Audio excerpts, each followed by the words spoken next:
The phone wouldn't stop ringing. I reached across the nightstand, knocking over my water glass in the darkness, my fingers finally closing around the vibrating device. The screen's harsh light made me squint as I saw Memorial General Hospital flashing across the display. My heart dropped into my stomach. "Hello?" My voice came out scratchy and small. "Mrs. Bennett, this is Memorial General Hospital. I'm calling about your husband, Owen Bennett. He's been brought into our emergency department following a serious car accident. You need to come immediately." The woman's voice was calm, almost too calm, like she'd made 1,000 calls just like this one. But her words felt like ice water dumped over my head. "Owen, accident, immediately." "What? No, Is he okay? What happened?" I was already throwing off the covers, my free hand reaching for the lamp switch. "Mum, I can't discuss details over the phone. The doctor needs to speak with you in person. How quickly can you get here?" "I'm coming right now. Tell him I'm coming. Please, tell him." The line went dead. My hands shook so badly I could barely pull on my jeans. Owen had said he'd be home by 10. A work dinner with clients, something about closing a big insurance deal. I'd fallen asleep around 11, assuming he'd come in quietly and slip into bed beside me like he always did when he worked late. But his side of the bed was still perfectly made, pillows untouched. The drive to Memorial General took 12 minutes, though it felt like hours. Every red light made me want to scream. I kept trying to call Owen's phone, but it went straight to voicemail each time. "This is Owen Bennett. Leave a message and I'll get back to you." His cheerful recorded voice made tears sting my eyes. What if he was dying? What if I never got to talk to him again? We'd been married 4 years, and yes, things hadn't been perfect lately, but he was still my husband. The man who brought me coffee in bed on Sunday mornings. The one who knew I liked exactly 3 ice cubes in my water, and that I couldn't sleep without the ceiling fan on, even in winter. I abandoned my car in the emergency drop-off zone and ran through the automatic doors. The fluorescent lights inside felt too bright, the antiseptic smell too strong. A bored-looking receptionist sat behind a curved desk, typing on her computer without looking up. My husband was brought in. "Owen Bennett, car accident. They called me and said, 'Name again.'" She still didn't look at me. "Owen Bennett, Bennett. Please, they said it was serious." Her fingers clicked across the keyboard, then she paused, frowned, clicked some more. "I don't have any record of an Owen Bennett being admitted tonight." "That's impossible. They just called me 20 minutes ago. They said to come immediately. Check again, please." She sighed like I was ruining her night and typed slower this time, deliberately. "No Owen Bennett in emergency. No Owen Bennett admitted anywhere in the hospital tonight. Are you sure they said Memorial General?" "Yes. The call came from this hospital. It said it right on my phone. He was in a car accident. Ma'am, I'm telling you there's no patient by that name here. Maybe you should try calling back whoever contacted you." Panic was rising in my chest, making it hard to breathe. "Can you check trauma? Or maybe he's in surgery. Please, something terrible has happened and I need to find my husband." A nurse walking past overheard and stopped. "What's the patient's name, honey?" "Owen Bennett." They called about a car accident, but now she's saying he's not here and I don't understand what's happening. The nurse checked with the receptionist, looking at her screen. "Huh. That is odd. Let me ask around the department, see if maybe he came in under a different name or if there was a mix-up with the records." She disappeared through double doors marked, "Authorized personnel only," leaving me standing there feeling like the floor might open up beneath me. Nothing made sense. Why would the hospital call if Owen wasn't here? Where was he? Was he lying hurt somewhere else? I tried his phone again. Voicemail. The next 30 minutes were a nightmare of being passed from person to person. Each nurse and doctor I spoke to looked more confused than the last. No one had any record of Owen.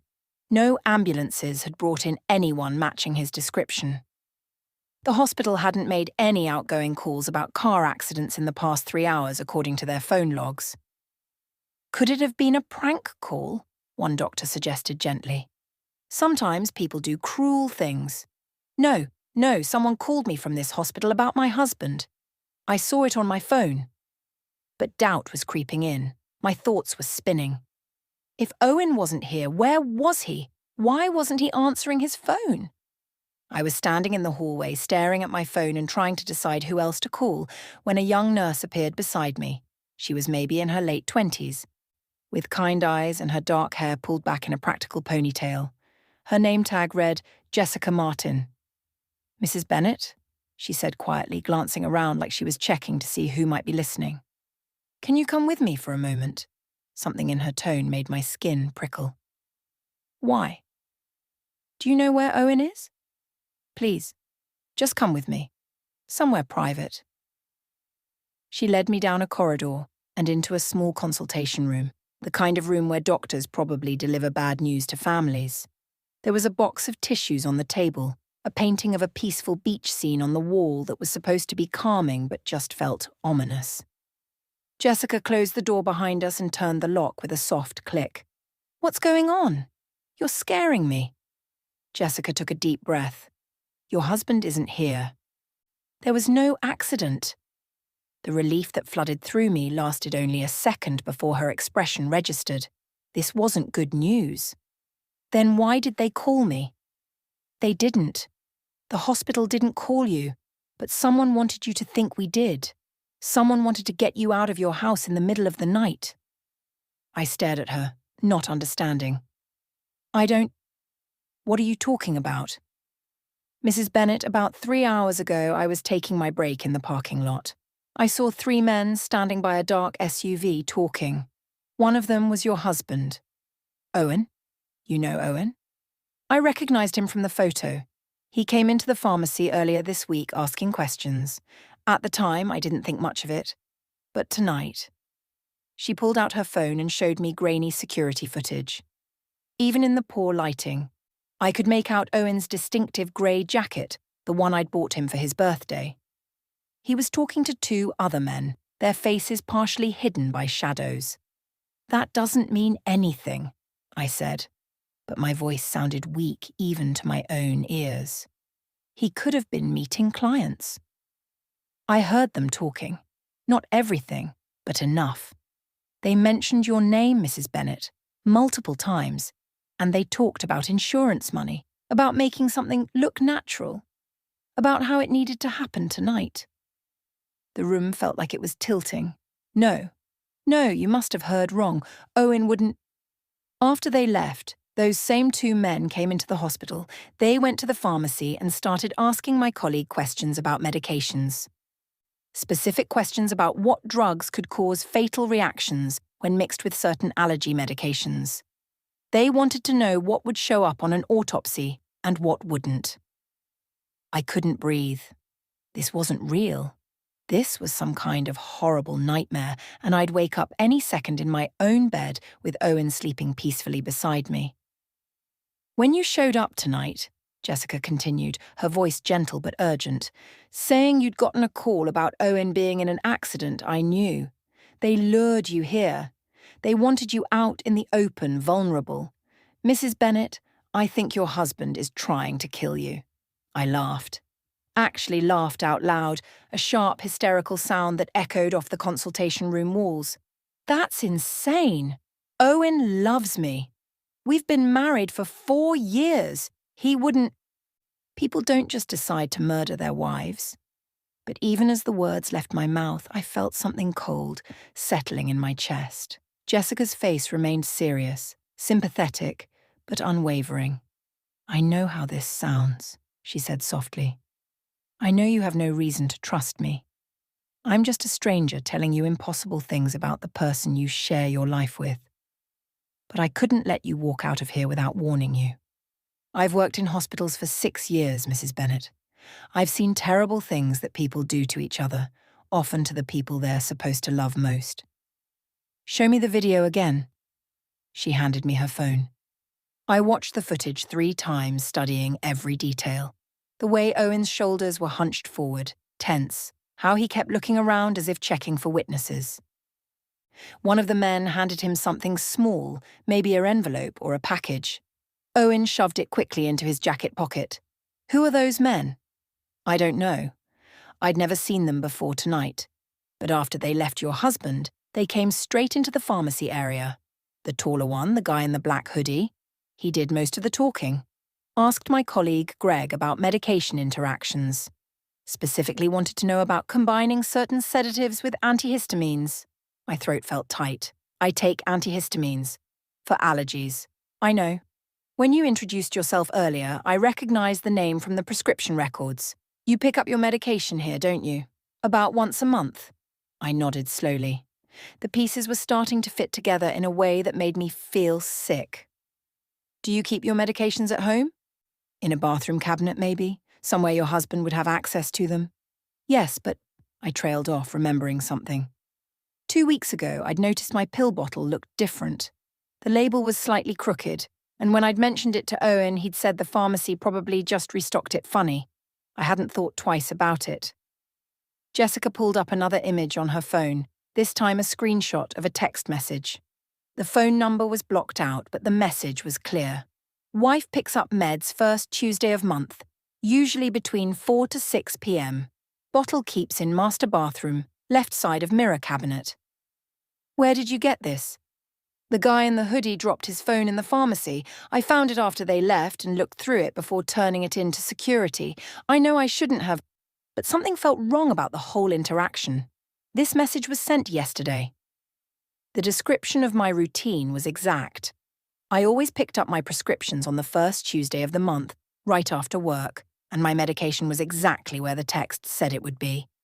This doesn't prove Owen sent this, I said, but my conviction was crumbling. No, it doesn't. But look at this. She swiped to another screenshot. Same phone, sent 2 hours before that message. The text read, Bennett Insurance confirmed policy increase, 500K payout, effective immediately.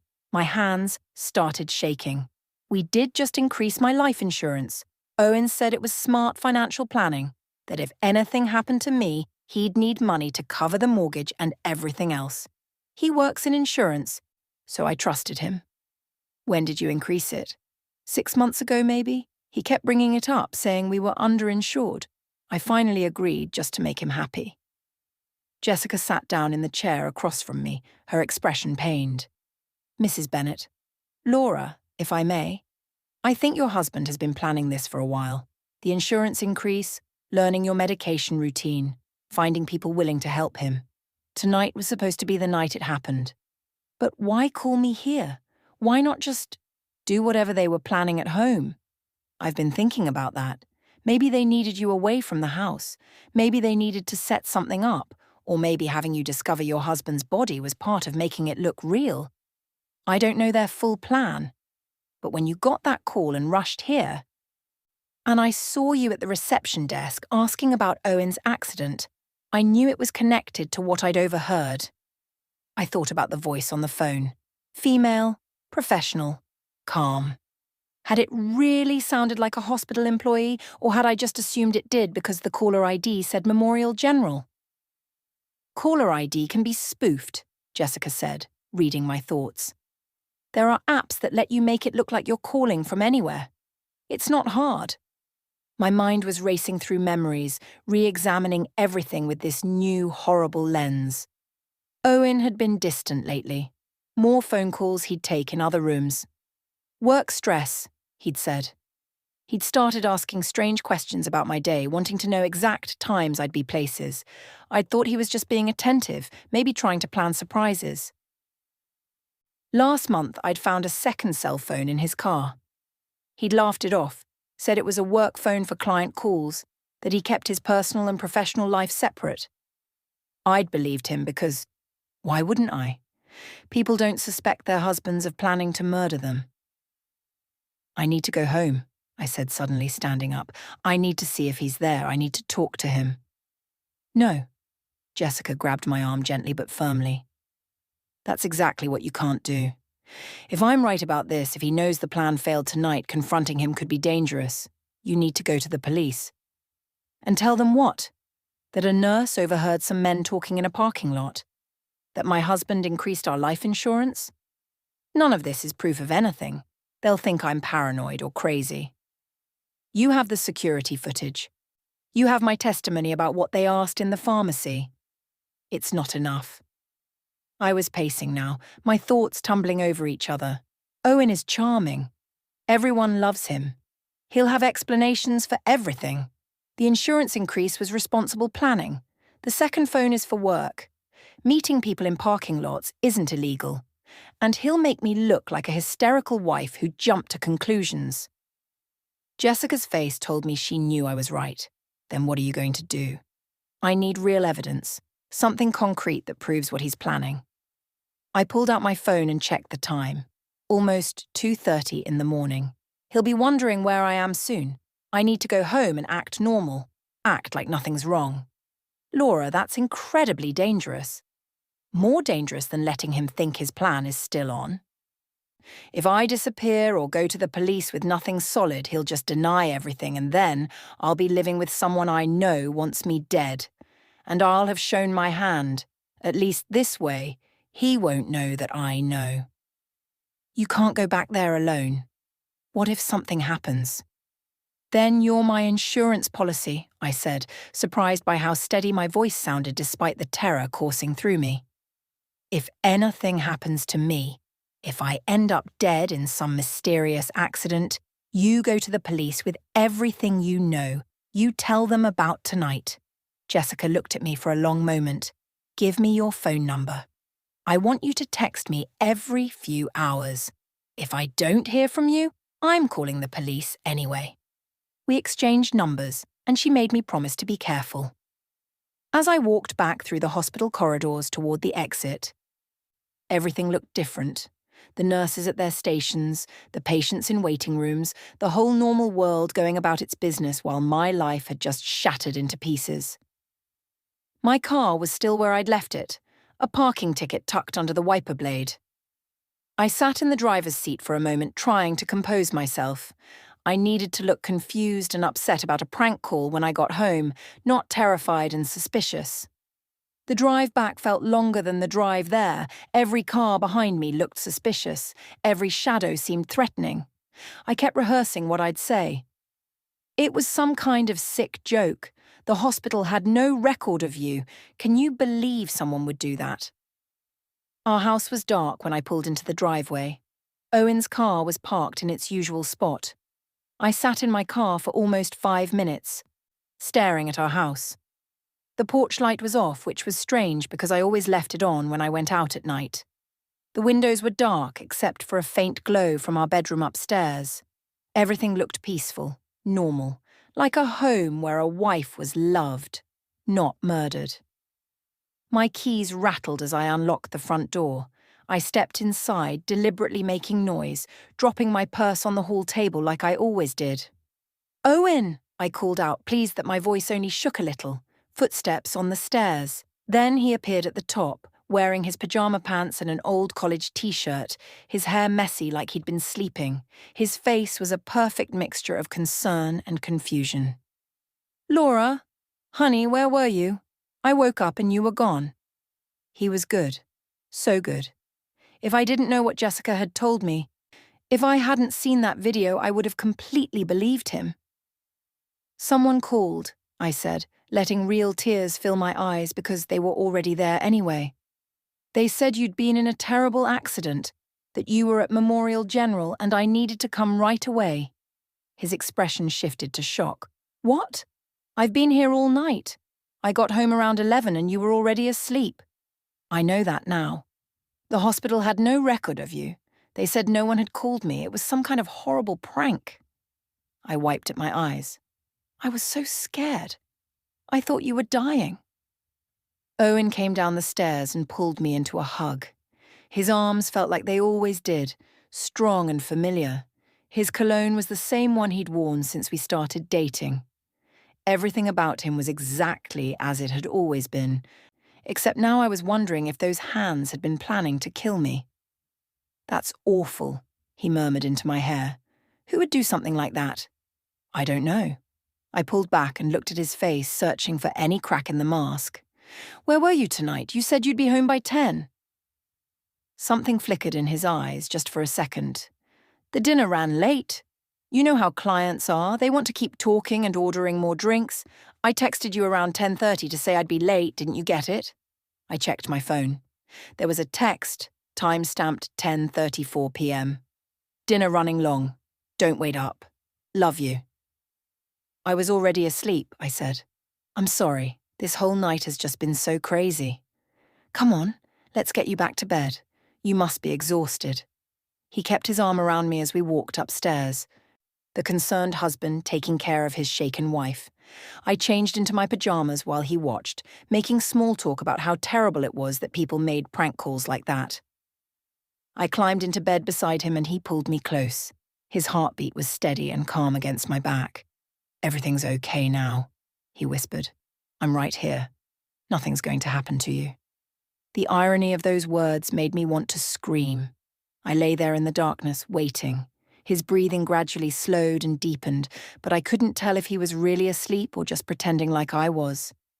Around 3:30, I heard a faint buzzing sound, his phone vibrating on his nightstand. Owen shifted, reaching for it. The screen lit up his face in the darkness. I watched through barely open eyelids as he read whatever message had come through. His jaw tightened. He typed something back quickly, his thumbs moving fast across the screen. Then he carefully got out of bed, grabbing his phone and slipping out of the room. I heard his footsteps go down the hall, then the bathroom door close. This was my chance. I waited 30 seconds, then slipped out of bed myself. The hardwood floor was cold under my bare feet. I moved quietly to the walk-in closet, pulling the door almost shut behind me so I'd hear if he came back.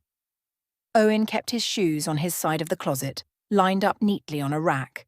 Dress shoes, sneakers, boots he wore for yard work. I started checking them, feeling inside each one. Nothing. Nothing. Nothing. Then I reached the brown leather boots he'd bought last winter. My fingers touched something hard and rectangular inside the left boot. I pulled it out. A cell phone. Not his regular iPhone with the blue case, but a cheap Android with a cracked screen protector. My hands were shaking so hard I almost dropped it. I pressed the power button and it lit up. No password required. The phone was open to a text message conversation. She came back. Plan failed. Don't know what happened. You said it was foolproof. Something went wrong. She got to the hospital but then came home. She's acting normal. We can't wait much longer. I'm drowning here. They're threatening my family. Give me 48 hours. I'll make it work. The messages went back weeks. I scrolled up, my heart pounding so hard I could hear it in my ears. Details about my schedule, my routines. Photos of our house, of me leaving for work, of my car in the school parking lot. They'd been watching me. I found the conversation Jessica had screenshotted, the message about my medication routine. It was here, sent from this phone. Further up, I found something that made my blood run cold. A message from 3 months ago. Insurance company approved the increase. $500K payout on accidental death. Just need to wait the 6-month contestability period. Another message. Brandon says he can get the stuff from his pharmacy contact. Odorless, tasteless, mixes with regular meds. Heart failure symptoms. Clean autopsy. Brandon. That must be one of the men from the video. I heard the toilet flush. Owen would be coming back any second. I quickly took out my own phone and started photographing the screen, capturing as many messages as I could. My hands were shaking so badly that some of the photos came out blurry, but I kept shooting. The bathroom door opened. I shoved the burner phone back into the boot and grabbed a pair of my own shoes, pretending I'd been looking for them. I stepped out of the closet just as Owen walked back into the bedroom. "What are you doing?" he asked. "Looking for my slippers. My feet are cold." I held up a pair of flats instead, hoping he wouldn't notice in the darkness. Couldn't find them, though. "They're downstairs by the couch. You left them there yesterday, remember?" "Right. I'm still half asleep." I climbed back into bed, sliding my phone under my pillow. "Everything okay? I heard you get up." "Just had to use the bathroom. Too much water before bed." He got back under the covers, and within minutes his breathing settled into what sounded like sleep again. I lay there until the sky started turning grey outside our window, my mind racing. The messages on that phone were evidence, real, concrete evidence of what Owen was planning. But I still didn't know who Brandon was or what the stuff was that they were going to use. I didn't know where they were keeping it or when they planned to try again. Jessica had said they asked about medications that could cause fatal reactions with my allergy pills. Had they already tampered with my medication? Was every pill in my bathroom cabinet potentially deadly? As dawn light crept across our bedroom ceiling, I realized I couldn't stay here and pretend everything was normal. But I also couldn't go to the police yet, not without knowing the full scope of the plan. I needed to find Brandon. I needed to know exactly what Owen had set in motion. And I needed to do it before those 48 hours were up. I waited until Owen left for work before I moved. He'd kissed me goodbye like always, told me to have a good day, reminded me we needed milk. The perfect husband routine. I watched from the bedroom window as his car pulled out of the driveway, then I waited another 10 minutes to make sure he wasn't coming back. My hands were steadier this morning. The shock had worn off, replaced by something harder and colder. Fear mixed with anger, sharpened into focus. I called in sick to school, something I rarely did. My principal sounded concerned, told me to rest and feel better. If she only knew what kind of sick I was dealing with.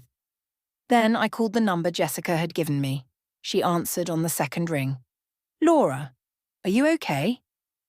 I found his burner phone. I have photos of text messages that prove everything. He's planning to do it within the next 2 days. There was a sharp intake of breath on the other end. "You need to go to the police right now." "I will, but I need to talk to someone first." "A detective who'll actually believe me and take this seriously. You said you knew someone?" "Detective Henry Coleman. He's worked fraud and conspiracy cases for 20 years. He doesn't brush things off and he actually listens. I'll text you his number." "Thank you, Jessica, for everything. Just promise me you'll be careful and don't stay in that house alone." After we hung up, I stared at Detective Coleman's number for a long moment before dialing. A man's voice answered, gravelly and tired sounding. "Coleman. Detective Coleman. My name is Laura Bennett. A nurse named Jessica Martin gave me your number. I think my husband is trying to kill me for insurance money and I need help." There was a pause. I imagined him sitting up straighter, reaching for a notepad. "Tell me everything." So I did. The hospital call, Jessica's warning, the video footage, the burner phone, the messages. I sent him the photos I'd taken while we talked. He listened without interrupting, occasionally making small sounds that told me he was still there. When I finished, he was quiet for a moment. "Mrs. Bennett, what you've found is solid evidence of conspiracy and intent. But here's the problem. We can prove your husband was planning something, but we need him to take an overt action that proves attempted murder. Otherwise, a good lawyer will argue he was just talking, that he never actually went through with anything. So what do I do? Wait for him to poison me? No, absolutely not. But we need to catch him in the act, with officers present to intervene. We need him to make a move that's undeniable." My stomach turned. "You want me to be bait?" "I want you to be safe, which means controlled circumstances with protection in place. We'd put a wire on you, have officers positioned nearby. You'd never be in real danger." "How would it work? Do you know when or how he's planning to act?" I thought about the messages. The texts mentioned something about medication. They asked about drugs that would cause a fatal reaction with my allergy pills. I think they might have already tampered with them. "Don't touch anything in your medicine cabinet. We'll need to test everything. What we need is for your husband to offer you those pills, to actively try to give them to you. That's when we'll have him. And if something goes wrong? It won't. I've done this kind of operation before. But I understand if you're not comfortable with it. We could arrest him now on conspiracy charges, but without catching him in the act, his lawyer might get it reduced or dismissed. The choice is yours." I closed my eyes, thinking. Owen had planned my death like it was a business transaction. He'd researched, plotted, found accomplices. He deserved to face the full consequences of what he'd tried to do. What do I need to do? 2 hours later, I was sitting in Detective Coleman's office. He was older than I expected, probably late 40s, with grey threading through his dark hair and sharp eyes that seemed to catalogue everything. He'd already sent officers to collect the burner phone from my house, wearing gloves so they wouldn't disturb evidence. "We tested your medication," he said, sliding a folder across his desk. "The pills in your bathroom cabinet aren't what the label says they are. Someone replaced your antihistamines with something else, a sedative that would normally be harmless. But combined with this," he pulled out a small evidence bag containing white pills, "which we found hidden inside a vitamin bottle in your kitchen. It would cause respiratory failure.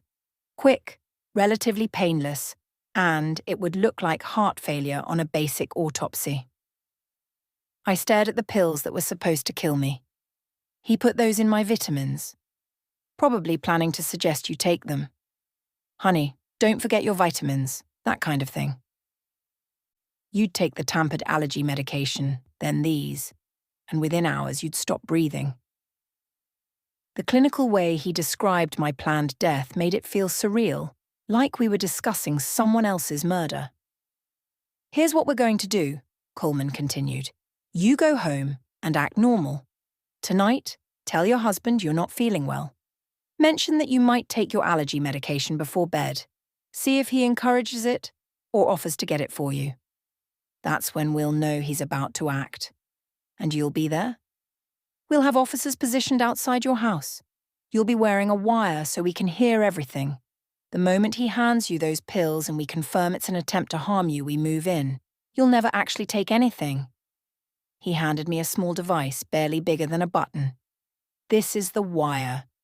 It'll be hidden under your clothes. We'll do a test run before tonight to make sure it's working properly. What about Brandon, the man who helped him get the drugs? Once we have your husband, he'll flip on his accomplices to try to reduce his sentence. We'll get them all." I turned the tiny device over in my hands. My whole marriage was a lie, wasn't it? He never loved me. I was just worth more dead than alive. Coleman's expression softened slightly. "I've seen a lot of bad people do terrible things for money. It's not about you or anything you did wrong. Some people just don't have the same boundaries the rest of us have." That night, I went through the motions of normal life while wearing a wire taped to my skin under my shirt. I made dinner, Owen's favourite pasta dish. We ate together at the kitchen table, talking about our days. He told me about a difficult client. I told him I was feeling a bit off, probably coming down with something. "You should take something before bed," he said, his voice full of concern. "Don't want it to get worse." "Yeah, maybe some allergy medicine. My sinuses have been bothering me too." His eyes lit up just for a second. "Good idea. Want me to get it for you after dinner? You should rest." "That's sweet, but I can get it myself." No, I insist. You cooked. I'll clean up and grab your medicine. Why don't you go relax on the couch?"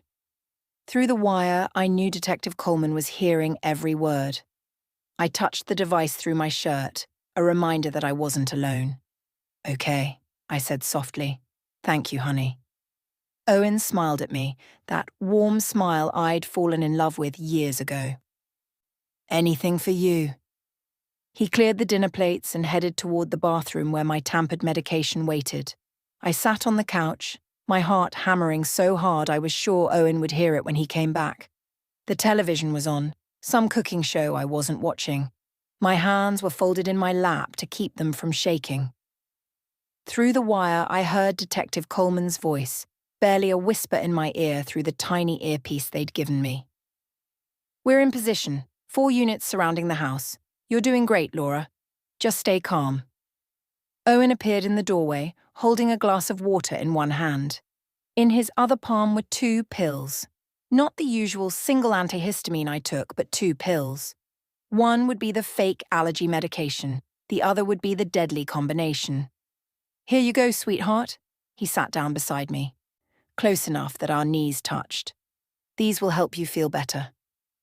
I looked at the pills. Small, white, innocent looking. The instruments of my murder delivered by the hand of the man who'd promised to love and cherish me. What are they? I asked, surprised by how steady my voice sounded. Your allergy medicine and a vitamin. You've been looking run down lately. The extra boost will help. Such a simple lie. So casually told. I took the glass of water, my fingers brushing against his. Owen, can I ask you something first? His smile flickered just slightly. Of course, what is it? Do you love me? The question hung in the air between us.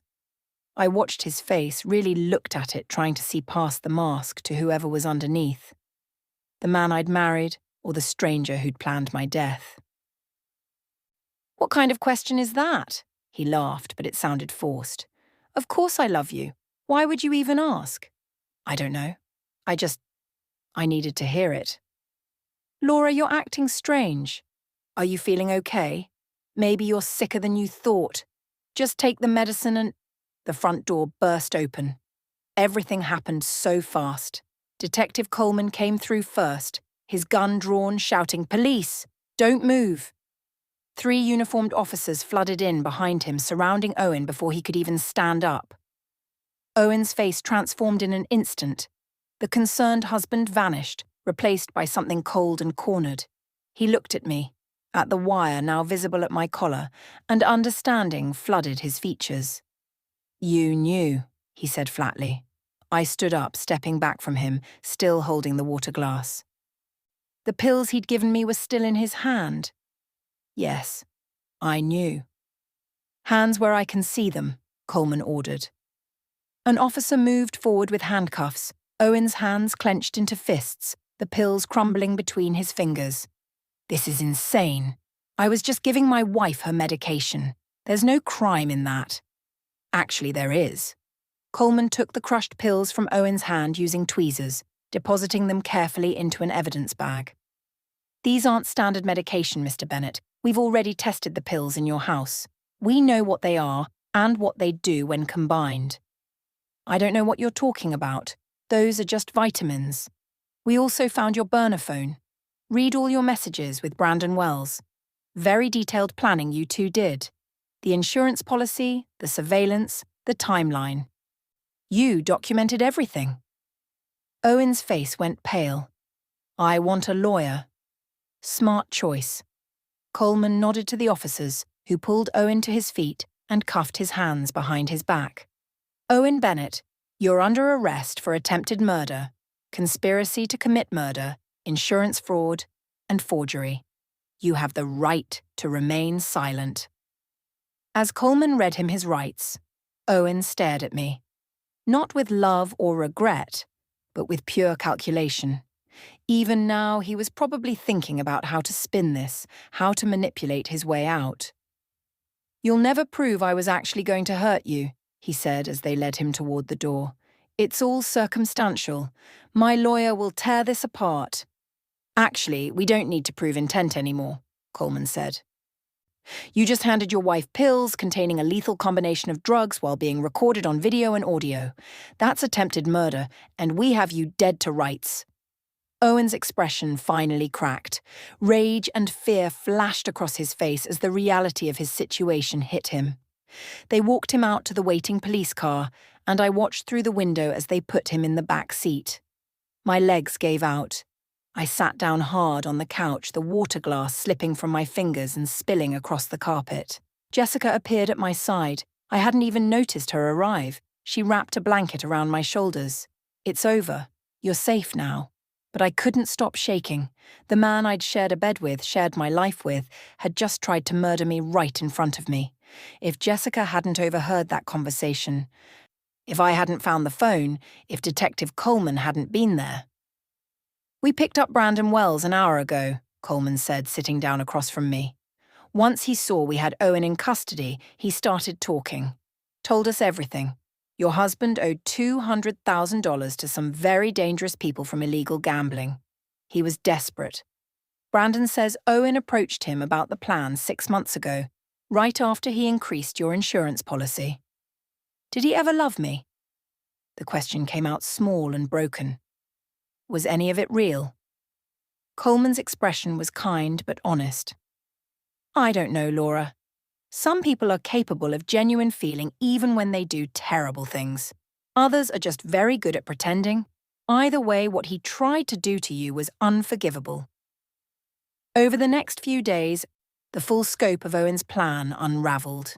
Brandon confessed to tampering with my medication using drugs obtained from a corrupt pharmacist. They found the third man from the parking lot footage, a doctor with gambling debts of his own who'd agreed to sign off on my death certificate without asking questions. But the worst discovery came when Detective Coleman called me a week later. We reopened a case from 8 years ago, he said. Owen was married before you.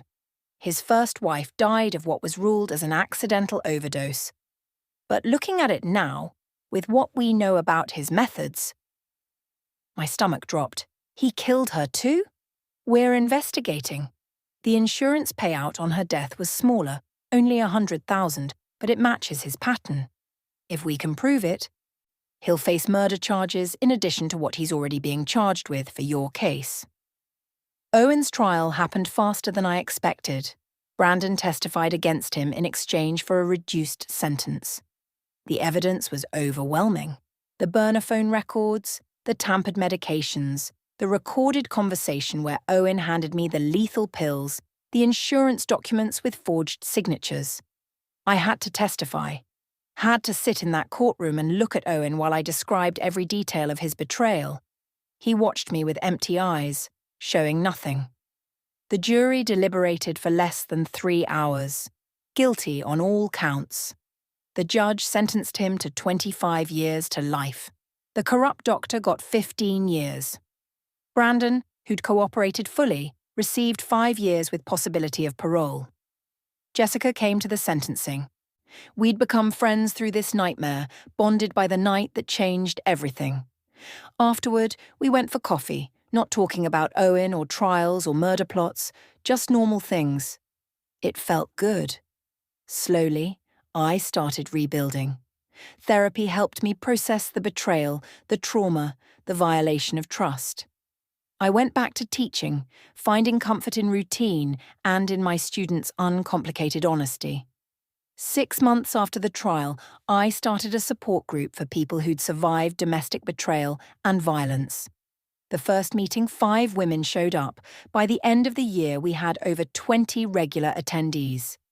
Now, standing in front of a room full of survivors, I share my story not as a victim, but as someone who found her strength in the darkest moment.